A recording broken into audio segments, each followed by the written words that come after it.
fomos absolvidos finalmente. Em primeira, segunda instância. E em grau definitivo, não podemos mais, não vamos sofrer mais com este pesadelo. Mas antes da gente entrar nisso, né, porque você tem uma absorção, você é considerado inocente, mas tem cicatrizes que não se curam aí com uma sentença. Né? Mas antes da gente falar isso, quem está nos ouvindo agora deve estar achando que nós estamos falando de uma sentença e de uma acusação sobre nós de milhões. Sim, né? Exatamente. Qual que é o valor que foi contestado? Eli, vamos depois explicar o processo de licitação, mas qual o valor que foi contestado? O valor era de 6 mil e pouquinho por mês. 6 mil, nós estamos falando, para você ter uma ideia, de 6 mil reais por mês. Né? 6 mil reais por mês. Tem várias denúncias, eu vi agora uma denúncia que chegou, inclusive ao MP, já não foi agora, chegou algum tempo atrás, lá daquele Rita Lobato, está em segredo de justiça, que aliás também não entendo por que está em segredo de justiça, uma coisa pública, né? Mas só numa acusação da prefeitura, o desvio foi de 30 milhões aproximadamente, aqui, na tua cidade. Né? Até aqui nós estamos acompanhando, demos o caso, não podemos falar mais nada porque está sob segredo de justiça, que também não entendo por quê, porque nós não tivemos essa regalia de ter segredo de justiça. Nos nossos processos da Unify não tivemos, infelizmente não tivemos. Pois é, tivemos o nome durante 8 anos jogados aí de uma forma... Não, e no nosso caso da licitação, né, só para explicar mais ou menos como foi, a Unify tinha apenas uma advogada na época.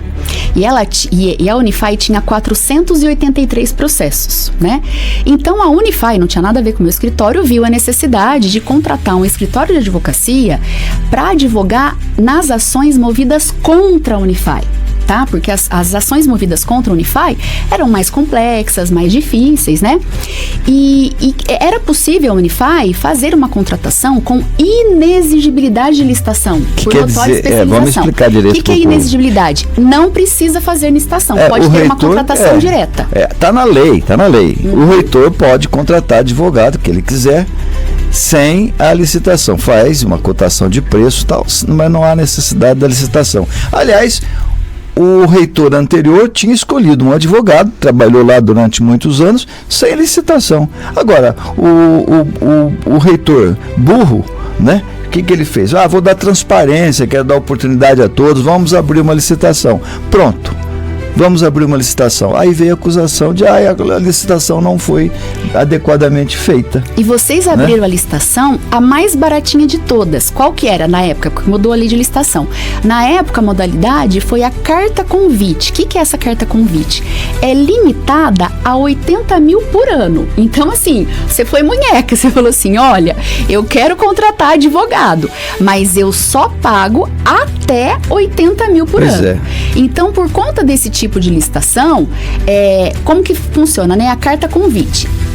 A FAI, a prefeitura, né? Qualquer que seja o ente governamental, ele tem a obrigação de convidar 3 empresas de advocacia para participar da licitação. Então, o que a FAI fez? Pelo que apareceu lá depois no processo, convidou 4 escritórios e publicou para quaisquer outros escritórios de advocacia poderiam participar, né, do certame. E imagine eu, que não tem muito menos a ver com a história, estava lá no meu escritório, simplesmente recebi um e-mail, olha, você quer participar de uma licitação? Se você quer, passe a proposta. Eu lá vi, qual que é a proposta? Para patrocinar os interesses da FAI nos processos movidos contra ela. Certo? A gente entrou no site do Tribunal de Justiça, deixa eu ver quantas ações tem contra a Unify. Na época tinha 32, se eu não me engano. Beleza, carta convite, nossa, nós vamos ganhar 6 mil mais ou menos por mês. Vamos fazer uma proposta, né? Compensa, a Unify, né, uma entidade pública, é importante para o nosso escritório ajudar deles, até, como uma clientela, para ajudar também a Unify e tal, vamos participar. Simplesmente, o que tem que fazer? A gente pegou um envelope com a nossa qualificação, que tem que estar tudo certinho no escritório, não pode ter uma coisa errada. E com a proposta, chegamos no dia lá, entregamos a nossa proposta de habilitação, tava tudo certinho. Aí chegamos lá, não tinha mais ninguém, só tínhamos nós. E aí questionaram, mas só teve um participante da licitação. Pai, mas eu não tenho nada a ver com isso? A FAI não tem nada a ver com isso? Ela convidou. Agora, se chegou lá e só tinha um participando, há qualquer problema nisso, entendeu? Eles não aceitaram porque o preço era muito Ninguém baixo, né? Exatamente, nenhum outro escritório acho que quis participar, porque pra que eu vou assim, ter que trabalhar com tantos processos da Unify para ganhar 6 mil reais por mês? E lembrando que mesmo assim não estaria irregular, porque a obrigação era de convidar. Exato, né? A obrigação era de, isso que é importante, a obrigação era de convidar. A lei nunca falou que a obrigação era de participar, mais de três pessoas ou mais, não, era de convidar. A Unify cumpriu essa obrigação. E eu só soube de tudo isso depois que efetivamente aconteceu o processo. Imagina, eu lá trabalhamos por quase 2 anos para a Unify, de repente você recebe uma carta dizendo que está sendo, vai entrar com uma ação civil pública, uma ação criminal de fraude. Mas fraude? Eu simplesmente apresentei meu documento, fui aprovada na licitação e estou trabalhando, estou trabalhando há mais de 2 anos, pedindo a ação civil pública, pedindo para devolver tudo que a gente tinha ganho. Confiscando bens. Indisponibilidade de todos os bens de todo mundo, de todos nós, quase né? 6 mil reais. Aliás, vamos fazer uma observação, Yeli. Antes, veja, já tinha um advogado, conforme foi dito, sem licitação. Ganhava em torno de quanto, Yeli? Olha, pelo que a gente viu depois... No processo. Cerca de 20 mil por mês, mais ou menos. Variava muito. Ia de 10, 15 e até 20 mil por mês. Quer dizer, vamos pôr a média de 12 mil? Então, esse processo licitatório diminui pela metade. Exatamente. Agora, então, se você acha que está muito, por que você não questionou antes, então? Não é? Quer dizer, que coisa mais... E o outro foi sem licitação, né? Sem licitação. No caso, o que a gente ganhou foi com licitação e diminuiu pelo menos pela metade, né? Então, assim, poxa vida. Né? E assim, e outra... Quer dizer, nada disso valeu a pena. Nós fomos colocados no polo passivo, porque quando se tem essas discussões, né, de licitação, quem faz o polo passivo é quem fez a licitação, né? No nosso caso, nós participamos da licitação, simplesmente, né? E aí, não participamos da licitação como um todo. Aí foi todo mundo, foi o reitor, foi o escritório, foram os coitados dos funcionários da Unify que participaram da comissão de licitação. Ficaram arrasados. Por que eles participaram? Porque para ter uma licitação, quem acha que fraudar uma licitação tem que ter total é uma coisa fácil? Fraudar uma licitação, você tem que envolver muita gente. Toda vez que tem uma licitação fraudada, você pode ter certeza que tem umas 10, 15 pessoas envolvidas. Então, como é que pode ter uma licitação fraudada se você tem que passar por uma comissão de próprios funcionários, tem uma presidente do próprio funcionário, né, dessa comissão, que comanda, aliás, o processo licitatório. Você tem a justificativa, né? Geralmente parte do a advogada reitor. teve que dar a justificativa técnica dizendo é totalmente legal contratar por carta convite. Depois que teve os 4 convites, veio a advogada da Unify dizendo, olha, tá tudo certinho, os 4 foram convidados, a comissão de licitação dos 3 funcionários vieram, tem a ata da comissão dizendo, olha, está tudo certinho, todos foram convidados, podemos marcar a data para a abertura das propostas. Aí você vem no dia, tudo lacrado para apresentar, é uma sessão solene que existe. Mas você acha que alguém teria todo esse trabalho por causa de 6 mil reais? Pelo amor de Deus. Envolveram o ex-prefeito Nelson Nicolau. Você acha que fizeram uma triangulação lá que nem Dallagnol, dizendo que a gente ia repartir o dinheiro. Tem cabimento uma coisa dessa? Bom, mas eu acho que aí, Ellen, todo mundo sabe, eu acho que pelas manifestações de apoio que nós recebemos, e agora principalmente pela absolvição, primeira, segunda instância, né? Eu acho que todo mundo já fez o seu valor de juízo, né? Agora, e também deixar bem claro aqui que nós estamos aqui fazendo esse podcast, não é por ressentimento, por mágoa, por vingança, não é nada disso. É porque eu acho que é justo que a notícia da nossa absolvição alcance as pessoas com a mesma força que as acusações alcançaram, não é? Então, eu acho que nós estamos aqui num direito nosso de trazer a público essa informação, mas eu acho assim, tem outros motivos que eu acho importante a gente falar, que é o de aprendizado mesmo, para que a sociedade também analise, veja essas acusações, entenda os processos injustos que acontecem. A Ellen trouxe aqui, ela é muito mais cuidadosa que eu. Exatamente, isso aqui. Acho que é muito importante, uma coisa que eu prezo muito, né, é a memória. Que memória nós vamos deixar? Eu tenho um filho, né, de 15 anos, o Henrique. Que memória nós vamos deixar para os nossos filhos, para os nossos familiares? Eu trouxe aqui só como uma amostragem, não sei se vai dar para pegar na câmera. Dá sim, aqui que eu mostro aqui.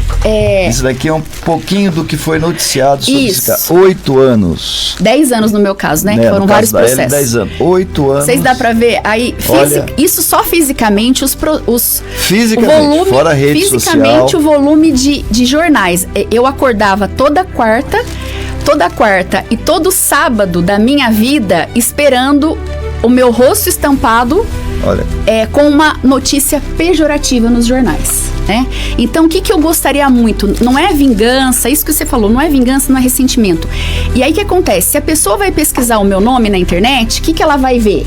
Ellen acusada de corrupção, de fraude, etc. Eu gostaria muito de que, ao pesquisar o meu nome, agora as pessoas conseguissem ver Ellen absolvida, Ellen absolvida, Ellen absolvida. Então, para que essa quantidade de notícias ruins ao meu respeito sejam abafadas pelas notícias reais. Porque houve muitíssimo sofrimento ao longo desses anos. Tudo que eu passei, né? Então, não é uma vingança, não é um ressentimento. É a justiça. Eu só quero fazer a justiça. Só quero que todo mundo saiba que eu sou inocente. E o princípio da presunção de inocência na época não vigorou, né?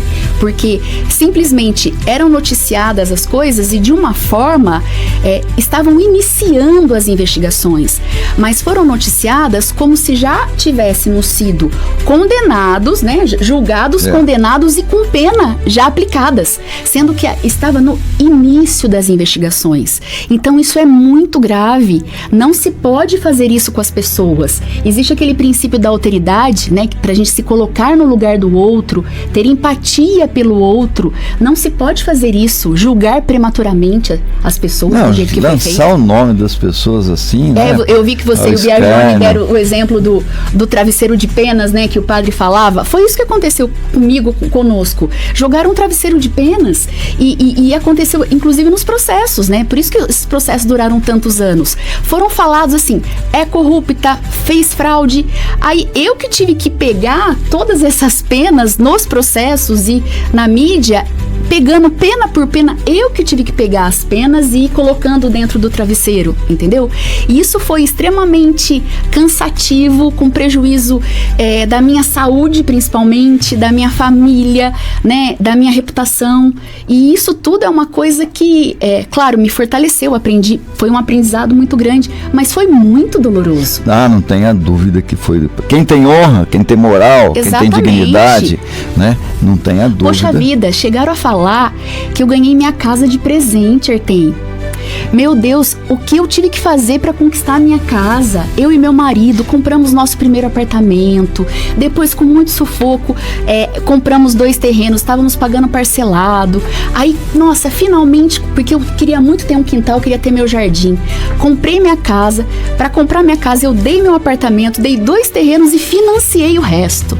Aí falaram que eu tinha ganho minha casa de presente. Você imagina? Eu que vim de uma família simples, que não tive herança, ninguém me deu de presente. Eu quero saber um pouco da sua história também. Acho importante as pessoas conhecerem, Ellen, mas sem querer te cortar, só falando o seguinte, que além desse nosso justo desabafo, não é? Porque nós fomos, vocês viram aí pela quantidade de notícias só na impresso, só do impresso, fora Facebook, onde se falava que tem muito piores, mais amplitude, né? Exatamente. Você veja quantos nossos nomes. Eu me senti muito mal, porque você sabe também o rigor que nós fizemos na Unify, esse próximo processo de vocês. Exatamente. Eu deixei 46 milhões em caixa na Unify e eu pergunto, quem é que fez isso até hoje? Não foi a custa, se tivesse alguma coisa irregular, jamais a gente conseguiria. Nós tomávamos o cuidado, por exemplo, na minha sala na sala do reitor, tinha uma geladeirinha lá para água, bebidas, para receber as pessoas. Nunca eu pus na tomada, não tinha água gelada na minha sala. Se quisesse beber água gelada, tinha que ir no bebedouro. Por quê? Para economizar energia elétrica. Veja o cuidado que nós tivemos. Para economizar energia elétrica. E deixei 46 milhões, peguei 2 milhões de déficit, aproximadamente, e deixei 46 milhões às custas de muito sacrifício. 8 anos que eu fiquei, não tive um mês de férias. Eu poderia ter dado férias para mim, poderia ter tido mais que um mês. Não tive férias, porque aquela mudança que nós fizemos na Unify requeria muita energia, né? Muita disposição, o tempo todo, dedicação total, e eu fiz isso com maior alegria e com maior orgulho. Eu acho que se eu tive um pecado foi da vaidade, porque eu tinha muita vaidade e tenho do trabalho realizado, né? Esse foi na minha vida, o objetivo da vida. De repente você vê alguém tentando, através de jornais, de Facebook, manchar a tua imagem. Agora, sempre tive a convicção de que chegaria esse dia aqui. Sim. E de que a verdade seria esclarecida, mas no meu caso, 8 longos anos, como você disse, de muito sofrimento.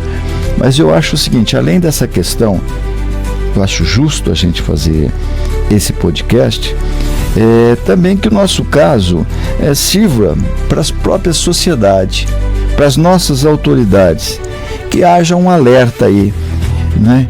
Que enfim, atrás de toda a sentença, existe uma família. Exatamente. Existe uma pessoa que se fere, se machuca profundamente com isso, né? E que não pode ser dessa maneira, né? Eu lembro de um jornalista, até bom também, mais uma coisa que é importante falar. Eu lembro de um jornalista que nos perseguiu muito, manchetes e notícias, e por política, esse é o caso, né? Foi um prato cheio, né? Queriam pegar ele. Eu estava fazendo um trabalho maravilhoso na Unify, isso desperta ciúmes, isso desperta medo nos políticos. Foi muito difícil na época, e assim, eu nem culpo as pessoas, realmente, muitas pessoas se afastaram, não tive apoio de muitos colegas de trabalho, eu nem culpo porque as pessoas têm receio mesmo. Ficam, né? Com medo, até hoje ficam com medo, então assim, eu falo, eu não culpo os colegas que não quiseram testemunhar a meu favor, as pessoas que não quiseram testemunhar a meu favor, porque eu entendo o medo delas. E é engraçado que eu sempre falava lá na prefeitura, né? Eu falava assim, então, ninguém vai fazer nunca nada comigo, eu batia no peito, ninguém nunca vai fazer nada comigo, eu nunca fiz nada de errado. Eu também falava isso. Eu nunca fiz nada de errado, o que eles têm pra fazer contra mim? Então eu sempre fui muito corajosa, então eu lembro um caso de uma advogada que me procurou, um escritório grande de São Paulo, falou assim, olha, eu quero contratar, quero que você me contrate, é uma quantidade absurda, 40 mil por mês, para te defender, né? Eu falei, mas era o começo do mandato. Eu falei, mas primeiro que nós não temos esse dinheiro, segundo que eu não gastaria esse dinheiro, e terceiro, defender do quê? Falei, você vai ter problemas. Eu falei assim, problemas? Eu vou fazer tudo certo, eu vou dar um exemplo, para mim é uma questão de honra, ser o mais correto possível, que problemas que eu vou ter? Exatamente, eu bati no peito. Ele falou assim, você vai se arrepender disso. Aí citou vários exemplos de outros gestores também. Não, e o trauma que gera, Artem, depois disso, depois que eu saí da prefeitura, aconteceu tudo isso, eu fui chamada para exercer outros cargos públicos, eu fui convidada para participar de licitação.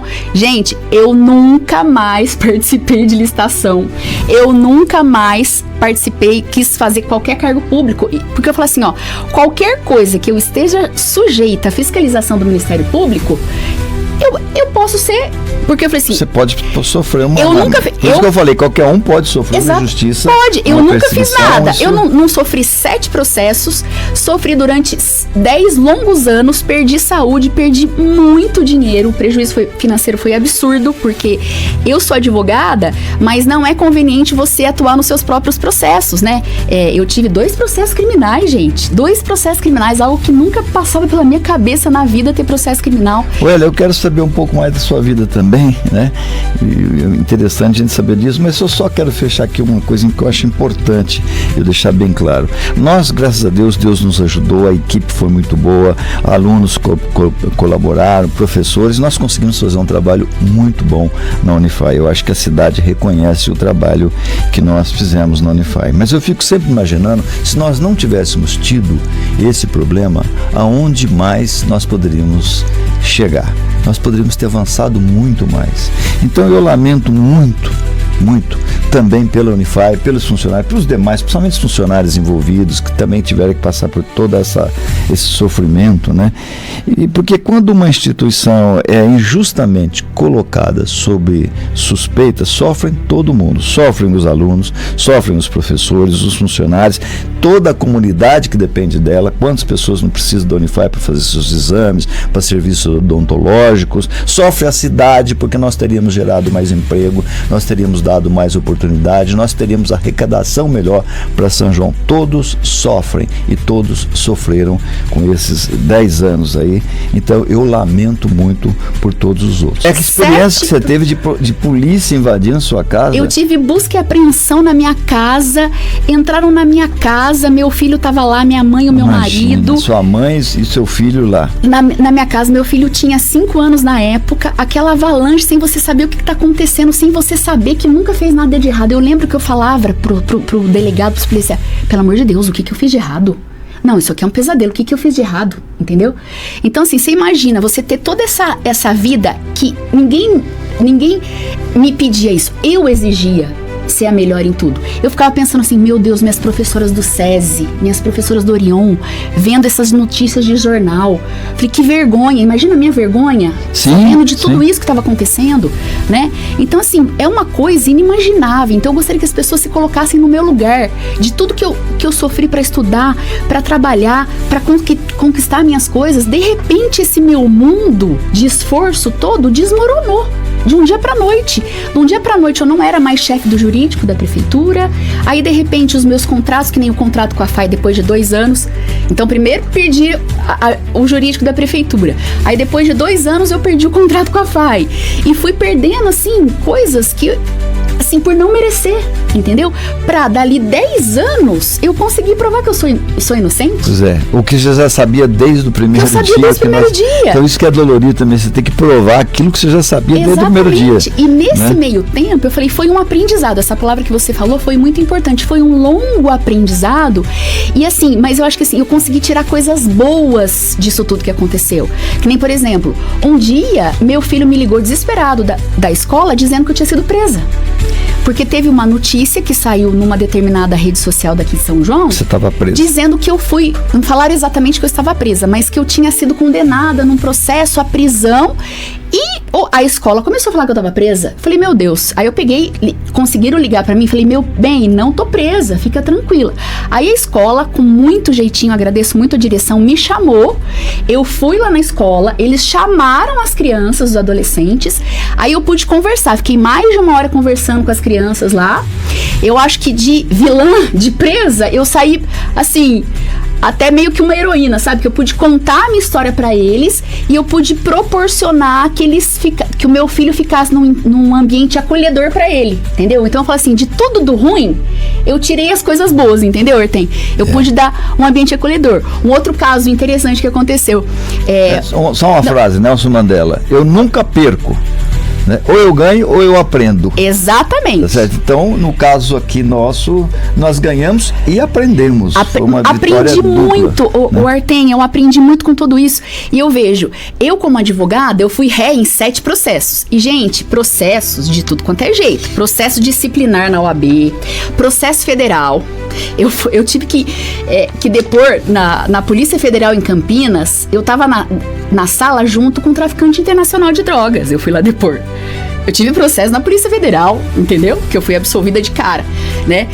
Processo disciplinar. Então, eu acho que agora eu sou uma advogada mais acolhedora para os meus clientes, porque eu sei o que é estar na pele de um réu. Principalmente estar na pele de um réu inocente. Mais uma frase filósofa, Nietzsche, né? O que não me mata me fortalece. Exatamente. Espero que tenhamos saído fortalecidos. Muito fortalecido, isso eu tenho certeza absoluta.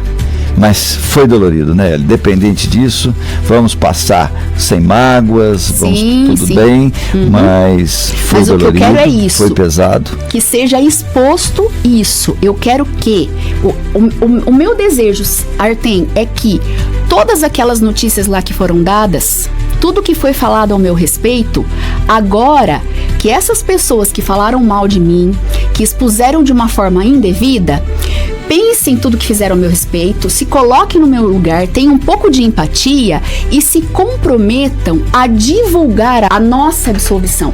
Não só nesses processos da FAI que nós estamos conversando agora, como em todos os outros processos. Mas eu quero te convidar para vir aqui falar dos outros processos. Será um prazer, porque foram hoje vamos dedicar, porque processos. Acabou agora o último processo, esse da Unifai. Aliás, esse tempo também é absurdo, né? 10 anos. É uma loucura. Mas por quê? Eu vejo gente aí, assassinato resolve num ano, é inocente, mas porque acabou. Tem muita força para nos acusar, entendeu? Sim. Muita tentativa de nos acusar e nós, muita força para nos defender. E eram vários réus, né? E aí cada réu tinha o seu advogado. E cada réu apresentava a sua defesa, né? Não, e eu tinha um problema agravante que eu peço desculpa a você, ao Gustavo, aos funcionários da Unifai, que também foram todos nós envolvidos, né? Mas eu peço desculpa por ser político. Então, como eu vinha de uma carreira política, fui reitor e fui disputar uma eleição em cima disso tudo, imagina, eu perdi essa eleição por causa disso, tenho certeza disso, perdi por pouquíssimos votos. Não influenciou? Lógico que influenciou.